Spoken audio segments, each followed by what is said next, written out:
எல்லோருக்கும் வணக்கங்க. உங்கள் ஜீவா பேசுகிறேன். இப்போ நம்ம பார்க்க போகிறது ஜோதிட ரீதியான ராசிகள் லக்ன ரீதியான ஒரு பகுதி. குறிப்பாக கடகராசி, கடக லக்னம், இதற்கடுத்து மகர ராசி, மகர லக்னம், இதை மட்டும் எடுத்துக்குங்க. இப்போ கடகராசிக்கு அடுத்து இருக்கிறது சிம்மம். சிம்மத்துக்கு அதிபதி சூரியன். சூரியன் மகரத்துக்கு 2ஆம் இடத்துல இருக்கார். இன்று புதன்கிழமை, வியாழன், வெள்ளி, இந்த 3 தினங்களுக்குள் நடக்கப் போகும் பலன்கள் தான் இப்போ நாம் பார்க்க போகிறோம். இப்போ மகர ராசி ஒரு வீட்டில் அப்பாவுக்கோ அம்மாவுக்கோ அண்ணன் தம்பி அக்கா தங்கை இப்படி யாருக்காவது மகர ராசி வீட்டில் இருக்குது அப்படின்னா அவங்க இந்த மாதத்தில் கடந்த 27 நாள் அல்லது இந்த 3 நாட்களுக்குள்ளே பார்க்க போகிறது என்னென்னா, இந்த குலதெய்வ வழிபாடு, கோவில் கும்பாபிஷேகம் அல்லது வீதி பண்டிகை, அதுக்கடுத்து காதுகுத்து, கிரகப்பிரவேசம் அல்லது பெண் பார்த்தல், பெண் நிச்சயதார்த்தம், கல்யாணம், சீமந்தம், இப்படி சுப நிகழ்ச்சிகளில் ஏதாவது ஒன்றில் நிச்சயம் கலந்து கொள்வார்கள். மகர ராசி, மகர லக்னம், கடகராசி, கடக லக்னம், சரிங்களா? அதற்கடுத்து உங்கள் வீட்டில் ஒரு மகர ராசி பெண் இருக்காங்க அப்படின்னா அவங்க வீட்டுக்கு ஒரு புது உறவு, பெண் உறவாக வரும். தம்பிக்கோ அண்ணனுக்கோ பெண் பார்த்து புது சொந்தம் வரலாம் அல்லது குழந்தை பேறு பாக்கியம் கிடைக்கலாம். இப்படி இதே ஆண் உங்கள் வீட்டில் இருக்கார் அப்படின்னா உங்கள் வீட்டுக்கு ஒரு தங்கச்சிக்கு மாப்பிள்ளை கிடைக்கலாம், இல்லை அக்காவுக்கு ஒரு மாப்பிள்ளை கிடைக்கலாம், தம்பி அந்த வீட்டில் மகரமாக இருந்தால். அல்லது கல்யாணம்லாம் ஆயிடுச்சு அப்படின்னா அவங்களுக்கு குழந்தை பாக்கியம், ஆண் குழந்தையாக ஒரு புது உறவு உதிக்கும். புரியுதுங்களா? மகரம் ராசி பெண்ணாக உங்கள் வீட்டில் யாராவது இருந்தால் உங்களுக்கு புது உறவு பெண்ணாக வரும்.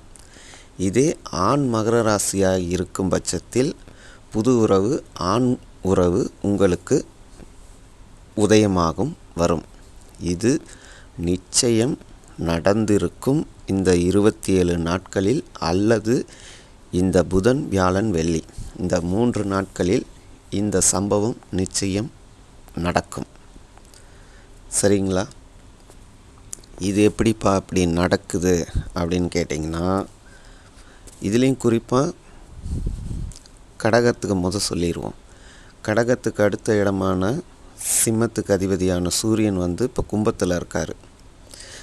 நீண்ட நாள் இவங்களுக்கு ராசிக்கு 8ல் இருக்கார் அப்படிங்கிற மாதிரி பார்க்காதீங்க. 2ஆம் இடத்து அதிபதிக்கு 2க்கு 7ஆம் இடத்துல இருக்கார், அதுவும் கும்பத்தில் இருக்கார். கடகத்துலேருந்து பார்த்தீங்கன்னா 8ல் மறைஞ்சு தானே இருக்காருன்னு யோசிப்பீங்க. அங்கே பார்க்காதீங்க, சூரியன் இடத்துலேருந்து பாருங்கள். சிம்மத்திலேருந்து பார்த்தீங்கன்னா 7ஆவது இடத்துல இருப்பார், அதுவும் கும்ப வீட்டில். நீண்ட நாள் பெண்டிங்கில் தேங்கியிருந்த விஷயங்கள், சுப நிகழ்ச்சிகள் எல்லாம் இப்போ நடக்கும்.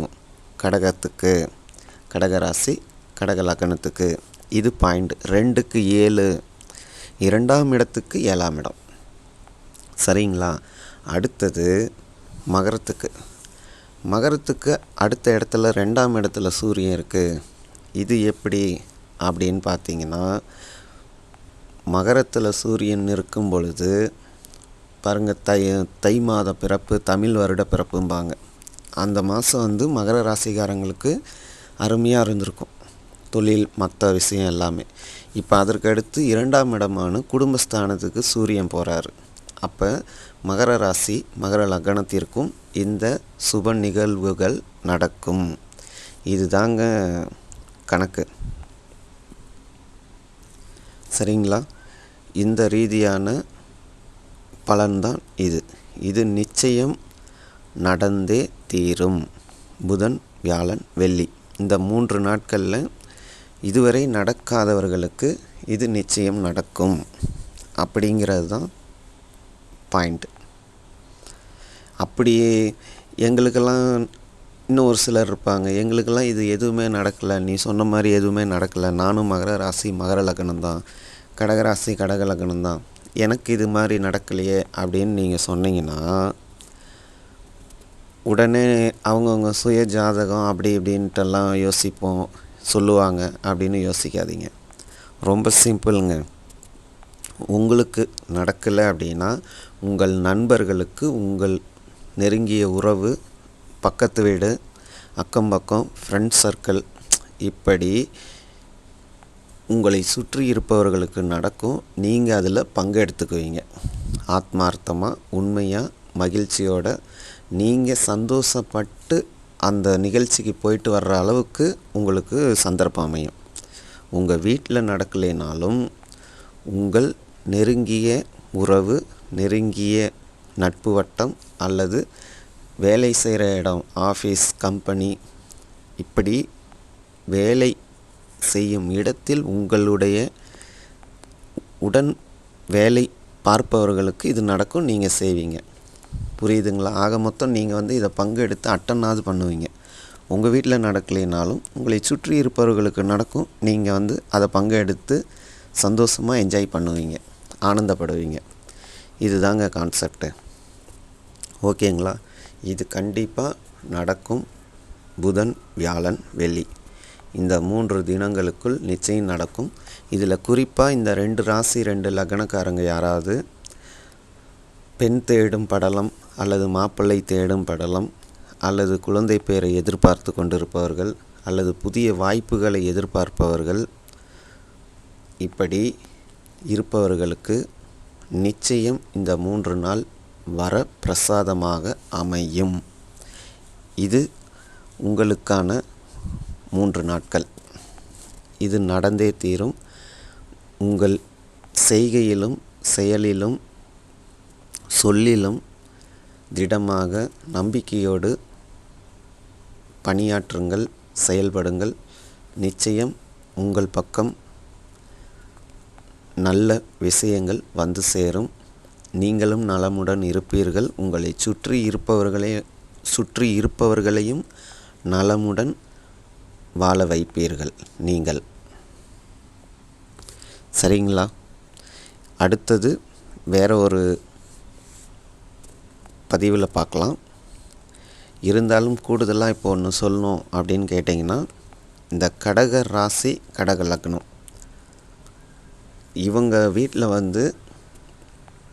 காதல் திருமணம், கலப்பு திருமணம் அல்லது ஒன்றுக்கும் மேற்பட்ட திருமணம் நிச்சயம் நடந்திருக்கும். அதை மைண்டில் வச்சுக்குங்க. அது மறுமணம் அல்லது 2வது திருமணம் அப்படி ஏதாவது சந்தர்ப்பம் கிடைத்தாலும் அதை கை தவற விட வேண்டாம். அதை கைப்பற்றி செயல்படுத்துங்கள். ஏன்னா உங்கள் ஜாதகப்படி, உங்கள் ராசிப்படி நிச்சயம் இது நடக்க வாய்ப்பு இருக்குது. அதற்கு அடுத்து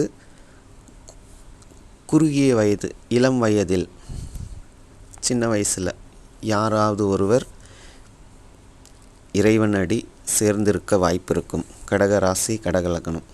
அது பூச நட்சத்திரமாக இருந்தாலும், புனர்பூசமாக இருந்தாலும், ஆயில்யமாக இருந்தாலும் சரி.